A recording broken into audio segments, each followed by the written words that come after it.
Hi friend, this is Sahid Shahbaz और आप देख रहे हैं मेरा YouTube channel Shahbaz educators. Video को स्टार्ट करने से पहले आपसे एक छोटी सी रिक्वेस्ट है, अगर आपने अभी तक हमारे चैनल को सब्सक्राइब नहीं किया तो सब्सक्राइब कर लें ताकि आपको हमारे आने वाली वीडियोस मिलते रहें। तो हम चैप्टर नंबर 3 डिस्कस कर रहे थे 9 क्लास फिजिक्स के, और आज का हमारा टॉपिक है law of conservation of momentum. तो सबसे पहला इसमें हम law of conservation of momentum की स्टेटमेंट देखेंगे और उसकी डेरिवेशन देखेंगे, और उसके बाद उसका एक न्यूमेरिकल्स हम आखिर में सॉल्व कर लेंगे। तो सबसे पहला law of conservation of a momentum, उसका स्टेटमेंट क्या है? दस law of conservation of a momentum states that the total momentum of an isolated system always remain constant. सबसे पहले यहाँ पे एक चीज़ है आइसोलेटेड सिस्टम। आपको आइसोलेटेड सिस्टम के बारे में पता होना चाहिए। आइसोलेटेड सिस्टम किसे कहेंगे? मतलब ऐसा सिस्टम जो कि बाहर के सराउंडिंग से बिल्कुल ही मतलब आइसोलेटेड हो, मतलब बिल्कुल ही अलग हो, मतलब सराउंडिंग के साथ, मतलब ऐसा सिस्टम जो सराउंडिंग के साथ ना तो मैटर पास करता हो, ना ही एनर्जी उसके साथ एक्सचेंज करता हो, ना ही मैटर उसके साथ एक्सचेंज करता हो। तो ऐसा सिस्टम, इसको हम क्या कहेंगे? Isolated system. मतलब जिसमें बाहर किसी सराउंडिंग का कोई डिस्टर्बेंस नहीं है। तो इसमें क्या बोल रहा है? The total momentum of an isolated system always remain constant. मतलब इसमें बोलना ये चाह रहा है कि अगर कोई आइसोलेटेड सिस्टम में कोई भी मोमेंटम होगा तो हमेशा टोटल मोमेंटम हमेशा क्या रहेगा? कांस्टेंट रहेगा। फर्ज करें अगर दो बॉल्स यहाँ पे कोलिजन कर रहे हैं एक आइसोलेटेड सिस्टम में, तो उसका मतलब उसका बिफोर कोलिजन मोमेंटम और आफ्टर कोलिजन मोमेंटम हमेशा क्या है रहेगा? बराबर आएगा। तो इसकी वजह से मतलब उसका जो मोमेंटम हमेशा क्या रहेगी? कांस्टेंट रहेगा। मतलब बिफोर कोलिजन और आफ्टर कोलिजन हमेशा उसका मोमेंटम हमेशा क्या रहेगा? कांस्टेंट रहेगा, मतलब बराबर रहेगा। तो सबसे पहला है उसकी हम एक्सप्लेनेशन देखेंगे। फॉर सिंपलिसिटी हमने आसानी के लिए consider a system of two billiard balls of mass m1 m2 moving in a straight line with velocities u1 and u2 respectively where u1 is greater than u2। यहाँ पे मैं पहले आपको ये इमेज के जरिए, मतलब यहाँ पे एक मास है उसको हमने m1 का, और यहाँ पे मास 2 है उसको हमने m2, मतलब यहाँ पे हमने बिलियर्ड बॉल का, मतलब बॉल का जो मास है, मतलब ये है उसको टेबल टेनिस में जो हम बॉल खेलते हैं उसको हम बिलियर्ड बॉल खेलते हैं, उसको हमने कंसीडर करके वो ले लिया कि पहले की इनिशियल वेलोसिटी क्या है? u1, और दूसरे की इनिशियल वेलोसिटी क्या है? u2। अब u1 यहाँ पे क्या है? ग्रेटर है, मतलब इनिशियल स्पीड ऑफ u1, मतलब m1 का स्पीड ज्यादा है m2 से, क्योंकि ये इससे जाके फिर क्या करेगा? कोलाइड करेगा। अगर दोनों बराबर होते तो ये कभी भी कोलिजन नहीं करेगा। अब total momentum of a system before collision, मतलब मोमेंटम जो इस सिस्टम का बिफोर कोलिजन, मतलब कोलिजन करने से जो पहले उसका जो टोटल मोमेंटम होगा तो वो किसके बराबर होगा? मतलब मोमेंटम ऑफ मास 1 और मोमेंटम ऑफ मास 2। तो मोमेंटम ऑफ 1 क्या है? m1, और u1 क्योंकि मास मल्टीप्लाइड बाय वेलोसिटी है। उसके बाद m2 का क्या है? m2 मल्टीप्लाइड बाय v2, ये इस सेकंड का मोमेंटम है। तो दोनों को प्लस करेंगे तो total momentum of a system before collision आएगा। हमने बताया कि क्योंकि वन की मास 1 की जो u1 है वो क्या है? ग्रेटर है। तो एक टाइम आएगा ये दोनों क्या करेगा? एक दूसरे से मतलब कोलिजन करेगा, और कोलिजन करने के बाद उनकी वेलोसिटी क्या होगी? चेंज होगी। तो हमने मतलब जो वेलोसिटी चेंज हुआ है उसको हमने आखिर में जो आफ्टर कोलिजन उसकी वेलोसिटी क्या होगी? v1 और v1, और इसलिए हमने पहले को u1 और u2 ताकि डिफरेंशिएट करने के लिए यहाँ पे u1 और यहाँ पे v1, यहाँ पे u2 और यहाँ पे हमने v2 यूज किए।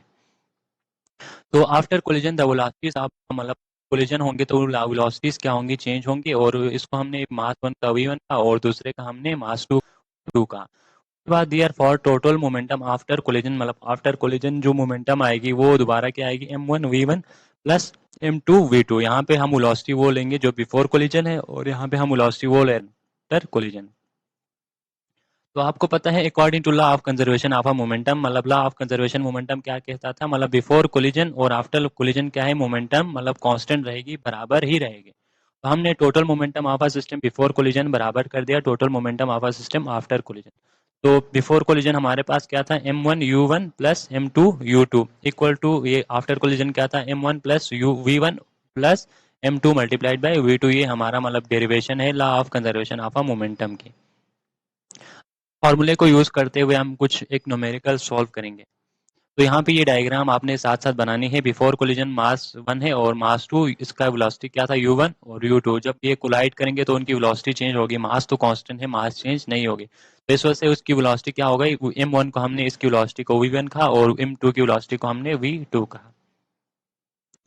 बाद एक एग्जांपल है, a gun of mass 8 kg fires a bullet of mass 40 gram with the velocity of 10 meter पर second, calculate the recoil velocity of a gun. एक आपको बता रहे हैं कि एक गन है जिसका मास कितना है 8 kg, और उसमें एक बुलेट है उसका मतलब मास कितना है मतलब 40 ग्राम, और उसकी जो वेलोसिटी है मतलब बुलेट की जो वेलोसिटी है वो कितना है 10 मीटर पर सेकंड। आपने मतलब अब जब हम गन को क्या करते हैं फायर करते हैं वो थोड़ा सा मतलब बैकवर्ड मूव करते हैं, उसको हम रिकॉइल कहेंगे। मतलब आपने अगर देखा हो जब गन को फायर करता है तो उसकी वजह से मतलब गन थोड़ा सा क्या करता है मोमेंटम को कंजर्व करने के लिए मतलब बैकवर्ड मूव करते हैं, उसकी हम वो वेलोसिटी मालूम करना है जिससे मतलब गन क्या कर रहे है बैकवर्ड मूव कर रही है। तो सबसे पहला है जो हमें पता है उनको हम यहाँ पे पहले डेटा में लिखेंगे। सबसे पहला है मास ऑफ गन कितना था 8 kg, और मास ऑफ अ बुलेट कितना था 440 ग्राम।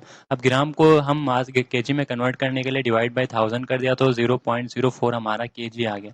अब before collision velocity of a bullet, मतलब जब मतलब बिफोर गन को अभी हमने फायर नहीं किया उस वक्त उसकी वेलोसिटी ऑफ बुलेट क्या था जीरो, मतलब वेलोसिटी जीरो होगी क्योंकि अभी हमने फायर ही नहीं किया।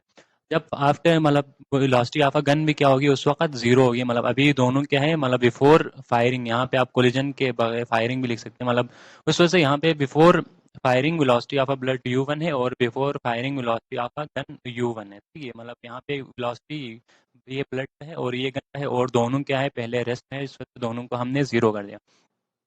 After collision velocity of a bullet v2 कितना है 100 मीटर पर सेकंड, ये हमें दिया हुआ था। हमने क्या करना है वेलोसिटी ऑफ अ गन निकालना है, तो हमें law of conservation of a momentum के फार्मूला यूज करेंगे। यहाँ पे हम क्या करेंगे m1 u1 plus m2 u2, उसके बाद m1 v1 plus m2 v2, ये हमारा law of conservation of momentum को हमने डिराइव किया था। अब हमने इसमें क्या निकालना है, यहाँ पे हमने v1 निकालना है, मतलब mass of velocity of gun after collision, मतलब रिकॉइल उस वेलोसिटी को कहेंगे ना जिससे वो बैकवर्ड मूव करे। तो यहाँ पे हमने मतलब ये v1 निकालना है, यहाँ पे हमने क्या करना है यहाँ पे v1 निकालना है। तो सबसे पहले इस जो m2 v2 यहाँ पे प्लस हो रहा है उस साइड पे जाके माइनस होंगे, यहाँ पे ये क्या हो गया इस साइड पे जाके माइनस, और v1 यहाँ पे क्या हो रहा था m1 मल्टीप्लाई, यहाँ पे क्या हो रहा था मल्टीप्लाई, इस साइड पे जाके डिवाइड हो गए, तो एक साइड पे हमें v1 रह गया बाकी साइड पे सारे आ गए। इनमें हम क्या करेंगे वैल्यूज पुट करेंगे, m1 की जगह पे 8 kg, u1 की जगह पे 0, m2 की जगह पे 0.04, उसके बाद v2 u2 की जगह पे 0, माइनस m2 क्या था 0.04, v2 क्या था 100, और डिवाइड बाई मास 1 क्या था 8 kg। जब आप इन सब को इससे मल्टीप्लाई करेंगे जीरो आएगा, इसको इससे मल्टीप्लाई करेंगे यहाँ पे ही जीरो आएगा। अब यहाँ पे क्या आएगा 0.04 मल्टीप्लाइड बाई 100 करेंगे तो मतलब इसको फिर यहाँ 8 से डिवाइड करेंगे तो हमें क्या आएगा 0.05, और यहाँ पे क्योंकि नेगेटिव है इस वजह से यहाँ पे नेगेटिव आ गया। तो यहाँ से हमें पता चल रहा है कि उसकी जो रिकॉइल आफा गन की वेलोसिटी है वो क्या है 0.5 मीटर पर सेकंड के साथ वो बैकवर्ड रिकॉइल करेगा, मतलब मूव करेगा। और यहाँ पे जो negative sign shows the recoil in opposite direction, मतलब इसमें गन आगे ब्लड आगे फायर हो गया और गन पीछे मूव करे, दोनों क्या है अपोजिट डायरेक्शन, इस वजह से यहाँ पे नेगेटिव उस अपोजिट डायरेक्शन की वजह से यहाँ पे हमने नेगेटिव शो कर रहे हैं। तो आज का ये हमारा लेक्चर था, उम्मीद है कि आपको समझ आ गए होंगे। अगर आपको ये वीडियो पसंद आए तो आपने हमारे चैनल को सब्सक्राइब और बेल आइकन को भी दबा देना है ताकि आपको हमारे आने वाले वीडियोस मिलते रहें। Thanks for watching.